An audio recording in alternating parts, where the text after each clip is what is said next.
그 사람들이 예수께서 행하신 이 표적을 보고 말하되 이는 참으로 세상에 오실 그 선지자라 하더라.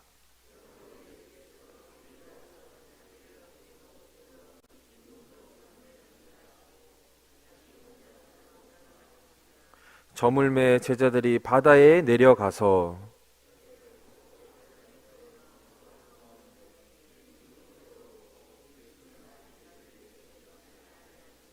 큰 바람이 불어 파도가 일어나더라.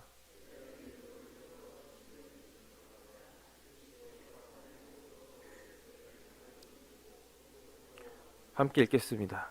이르시되 내니 두려워하지 말라 하신대 이에 기뻐서 배로 영접하니 배는 곧 그들이 가려던 땅에 이르렀더라. 아멘. 계속해서 우리 요한복음 말씀을 묵상하고 있습니다.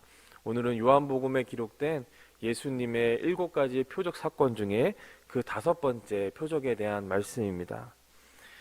마태, 마가, 요한복음 그 세 복음서에 기록된 이 물 위를 걸으신 예수님의 이 표적은 우리가 어제 함께 나눴던 4번째 표적이었죠. 그 오병이어의 표적과 매우 밀접한 관련이 있습니다.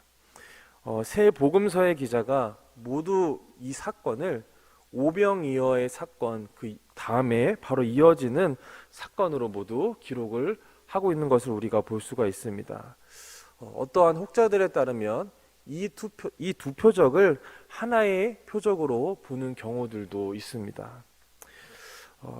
그렇게 오늘은 우리가 어제에 이어서 어제 이 오병이어의 표적에 이어서 오늘의 이 물 위를 걸으신 표적까지 함께 우리가 이어지는 연장선에서 함께 묵상하기 원합니다. 예수께서는 자신을 따라온 그 큰 무리들 앞에서 보리떡 5개와 물고기 2마리로 5,000명을 먹이시는 놀라운 이적을 행하셨습니다. 그뿐만 아니라 남은 조각이 12바구니에 가득 찰 정도로 남았다라고 그렇게 성경은 증언하고 있습니다. 무리들은 예수님의 이적을 보고 매우 놀랍게 여기며 15절에 따르면 억지로 우리 예수님을 붙들어서 자신들의 임금으로 왕으로 삼으려 했다라고 오늘 본문은 말하고 있습니다. 왜냐하면 예수님 당시 그 로마의 지배하에 오랜 세월 고통을 겪는 상황에서 이 유대인들은 로마로부터 해방을 이끌어낼 정치적인 투사이자 강력한 지도자를 그들은 갈망하고 있었습니다. 그들은 바로 오늘 이 예수님이 자신들이 원하는 이러한 세속적인 바램을 들어줄 그러한 적임자라고 그렇게 판단했던 것으로 보여집니다. 예수께서는 그들의 마음을, 그들의 그 판단을 바로 곧 아셨습니다. 오늘 본문에 기록되어져 있지는 않지만 같은 사건을 기록하고 있는 우리 마태, 마가의 병행 본문을 한번 보시면 무리들의 생각을 아신 예수님께서 제자들을 재촉하여서 자기가 무리들을 흩어서 이렇게 보내는 동안에 배를 타고 먼저 제자들이 가버나움 쪽으로 건너가게 하셨습니다. 그리고는 홀로 산으로 떠나셨다라는 것입니다. 여러분들, 왜 예수님은 무리들과 또 제자들을 피하여서 왜 홀로 산으로 향하셨던 것일까요? 성경에서는 예수님께서 홀로 산에 가신 이유는 기도하기 위해서 가셨다라고 성경에서는 기록하고 있습니다. 예수님은 잠시 잠깐 그들을 피해 쉬기 위해서 산으로 간 것이 아니었습니다. 예수님께서 성부 하나님과의 은밀한 교제의 시간이 필요하셨다라는 것입니다. 사랑하는 성도 여러분, 우리 예수님도 기도의 시간이 필요하셨습니다. 예수님은 완전한 하나님이셨지만 또한 완전한 사람이셨기 때문에 성부 하나님과의 영적인 교제의 시간이 필요하셨다라는 것입니다. 예수님은 기도 시간을 통하여서 세상의 소란에서 벗어나 하나님 안에서 참된 쉼을 얻으셨습니다. 또한 하나님께서 나를 이 땅에 보내신 목적은 정치적인 메시아소가 아니라 인류의 죄와 사망으로부터 구원해낼 하나님의 어린 양으로 보내심을 재확인하셨다라는 것입니다.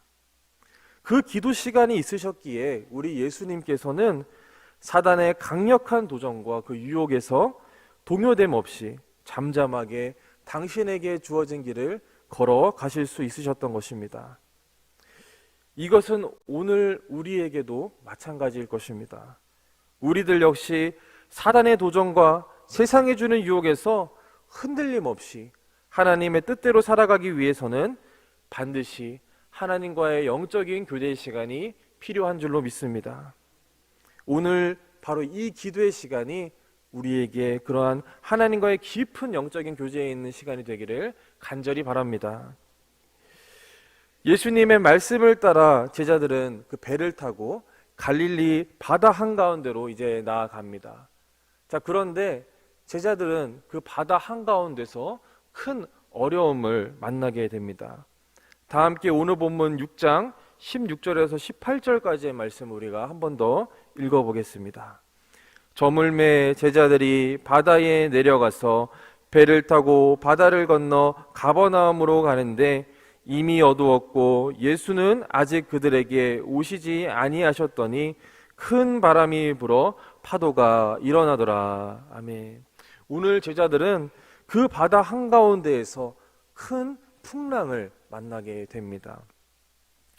여기서 우리가 생각해 볼 것은 앞서서 말씀드렸다시피 오늘 제자들이 그 갈릴리 바다 한가운데로 나아갔던 것은 누구의 말씀을 두고 간 것이었습니까?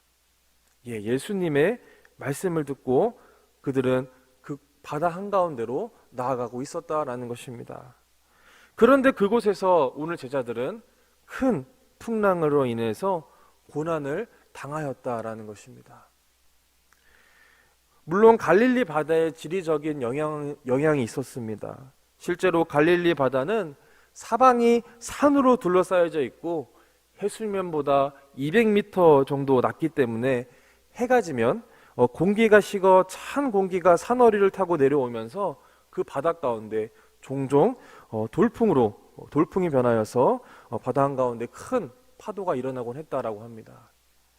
그러나 여러분, 예수님은 오늘 제자들이 그 바다 한가운데서 큰 풍랑을 만나게 될 것을 모르셨을까요? 사람의 마음의 중심을 깨뜨려 보시는 예수님께서 그러셨을 리 만무합니다. 그렇다면 왜 예수님은 그들에게 그 고난과 어려움을 경험하게 하셨던 것일까요? 그것은 아직도 영적으로 어두워서 자신이 누구인지 온전히 깨닫지 못하는 그 제자들을 가르치기 위함이었다라는 것입니다. 마가복음 6장에는 오병이어 사건을 경험하고도 자신이 누구인지를 온전히 깨닫지 못했던 그 제자들의 무지함에 대해서 잘 말씀해주고 있습니다. 마가복음 6장 52절 말씀을 제가 봉독해 드리겠습니다. 이는 그들이 그 떡 대시던 일을 깨닫지 못하고 도리어 그 마음이 둔하여 졌음이로라. 아멘. 그 놀라운 표적의 그 현장 한가운데 있었던 제자들이었지만 그들은 여전히 예수님이 진실로 누구이신지를 깨닫지 못했다라는 것입니다.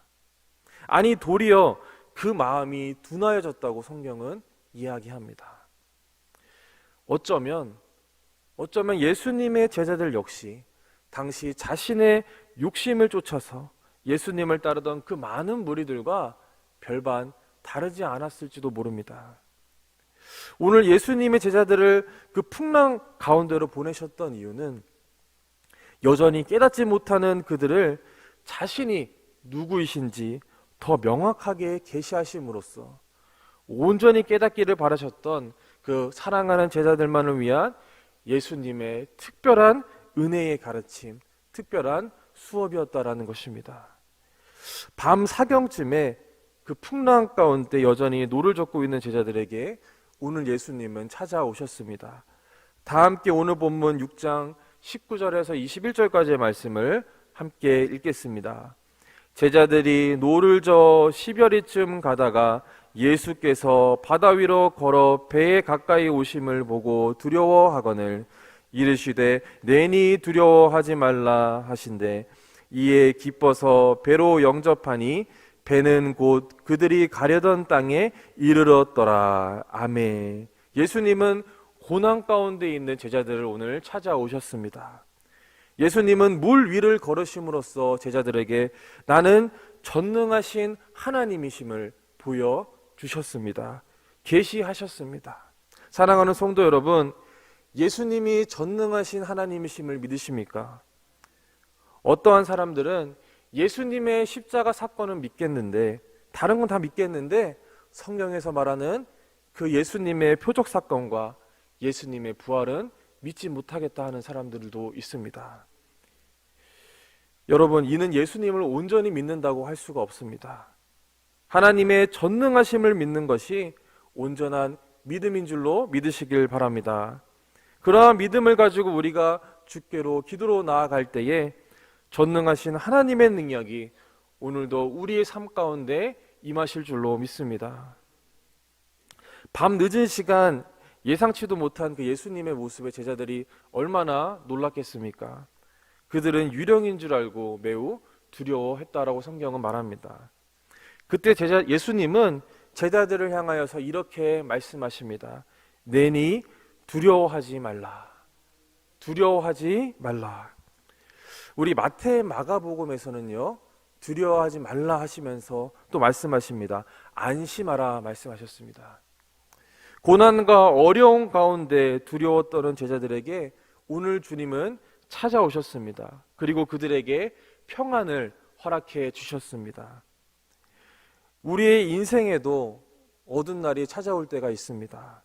인생의 항해 가운데서 거친 바람이 불고 높은 파도도 일 때가 있어서 우리는 두려워 떨 때가 있다라는 것입니다.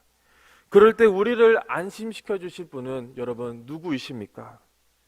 오직 예수 그리스도 한 분이심을 믿으시길 바랍니다.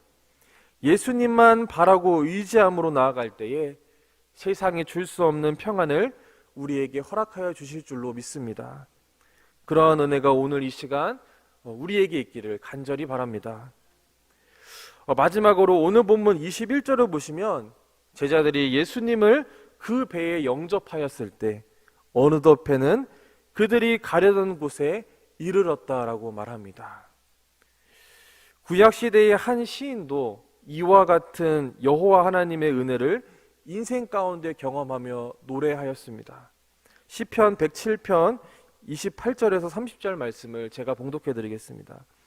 이에 그들의 고통 때문에 여호와께 부르짖으매 그가 그들의 고통에서 그들을 인도하여 내시고 광풍을 고요하게 하사 물결도 잔잔하게 하시는도다.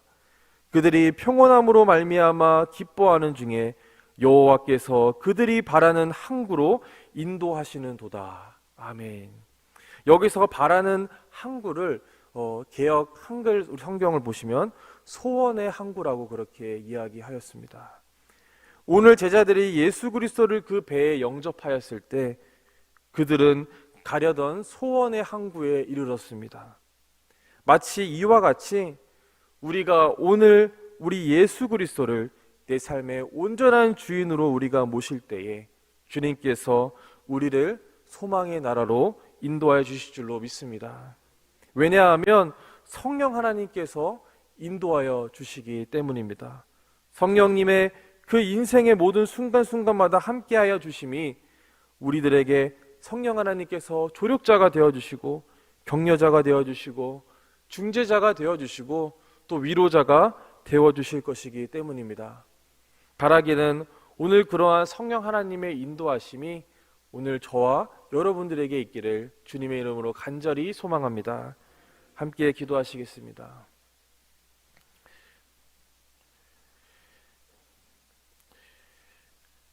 우리의 인생을 인도하시는 하나님 아버지, 큰 풍랑 가운데서 두려워 떨고 있는 그 제자들을 만나주신 그 주님의 은혜가 오늘은 우리에게 있기를 간절히 바라고 원합니다. 주님, 다른 것 붙잡지 않고 오직 주님만 붙들고 아버지, 주님께서 주시는 세상에서 줄 수 없는 그러한 평안함을 누리며 살아갈 수 있는 그 은혜가 우리의 인상 가운데 함께하기를 주님 간절히 바라고 원하오니 주님, 그 평안을 이 시간 우리에게 허락하여 주시옵소서. 날마다 주님을 붙잡고 나아갈 때에 성령 하나님, 우리의 인생 가운데 언제나 함께하여 주셔서 우리의 인생을 인도하여 주시고 우리에게 위로자가 되어 주시고 우리에게 언제나 격려자가 되어 주시고 우리의 마음을 아버지 주님 붙잡아 주시는 그 은혜를 날마다 경험하게 하여 주시옵소서. 그러한 은혜가 오늘 우리에게 있기를 간절히 바라고 원하오며 예수 그리스도의 이름으로 간절히 기도하옵나이다. 아멘.